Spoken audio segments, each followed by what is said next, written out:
Friends good morning. నేను మీ మల్లేష్. ఇప్పుడు నేను మీకు అది పెట్టినా చూడండి ఫ్రెండ్స్, చిన్న పెండ్యాల సైటు. అది లోయెస్ట్ ప్రైస్ అన్నట్టు. ఆ ప్రైస్లో మీకు అసలు హన్మకొండ ఏరియాలో మనకు దొరకాయి ప్లాట్లు. ఆగట్లేదు ఫ్రెండ్స్. అంటే కొందరు ఏం చేస్తారంటే రేపు చూద్దాంలే, ఎల్లుండి చూద్దాంలే అనుకుంటారు. మళ్ళీ మీరు చూసిపోయిన తర్వాత మళ్ళొక 4-5 రోజులకు వచ్చేసరికి ఆ ప్లాట్ ఉండట్లేదు. మీరైతే అబ్జర్వ్ చేస్తాను కొంతమంది. నేను మరీ చెప్తున్నా ఫ్రెండ్స్, ఈ రేట్లనైతే మళ్ళీ మీకు ప్లాట్లు అయితే దొరకవు. 100% చెప్తున్నా. ఒక్కసారి మీరు తీసుకుందామన్న ఆలోచన ఉంటే రేటు మాట్లాడుండ్రి, ఫైనల్ చేద్దాం, ఓకే వేసుకుందాం. బాగా వేరియేషన్ ఉండదు ఫ్రెండ్స్. ఇప్పుడు మునుపటి తీరు ఏదో ఎక్కువ చెప్పుకొని 1000 దగ్గర రోజులు పోయినాయి. మళ్ళీ మీకైతే ఫస్ట్ నుంచి తెలుసు, ఇది మన ఓరగల్ స్కూల్ వెనుక నుంచి చేసినప్పటి నుంచి మీకు అయితే ఒక అవగాహన ఉన్నది మన మీద, ఎంత జాగ్రత్తగా ఉంటామన్నది. కాబట్టి ఎవరికన్నా అవకాశం ఉంటే రేపు ఆదివారం మీరు మీ ఫ్యామిలీతోటి వచ్చి సైట్ విజిట్ చేసి పాలసీని ఓకే, ప్లాట్ను ఓకే చేసుకోవాలి.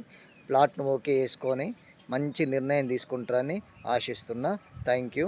అట్నే మన డిపిఎస్ దగ్గరది కుడా లేఅవుట్ కూడా దాదాపు అన్ని పర్మిషన్లు వచ్చినాయి ఫ్రెండ్స్. జస్ట్ వాళ్ళు మీటింగ్ పెట్టుకుంటే మనకు డీపీ నెంబర్ వస్తుంది. అది కూడా వచ్చిందంటే ఈ రేట్లు అయితే ఉండే పనులు కూడా స్టార్ట్ చేస్తాం. కాకపోతే కొందరు పనులు చేసుకుంటారు, మనం ఎందుకు పనులు చేస్తలేము అంటే మళ్ళీ ఇటు అయితే ఇబ్బంది కాకుండా కూడా నామ్స్ ప్రకారం 100% ఎవరు మనకి ఏలెత్తి చూపిద్దామనే ఉద్దేశంతో వచ్చినాకనైతే మనం బాజాప్తా చేసుకోవచ్చు అని ఆలోచిస్తున్నాం ఫ్రెండ్స్. 100% అట్నే ఉంటుంది. ప్రతి ఆదివారం సైట్ విజిటింగ్స్ 100% ఉంటాయి. ఎవరన్నా మీరు వచ్చేది ఉంటే గిట్ట రేపటికి ప్లాన్ చేసుకోండి. ఈరోజు శనివారం, రేపు ఆదివారం 100% ప్లాన్ చేసుకోండి. ఓకే చేద్దాం. నేను మీకు అందుబాటులో ఉంటా. Thank you.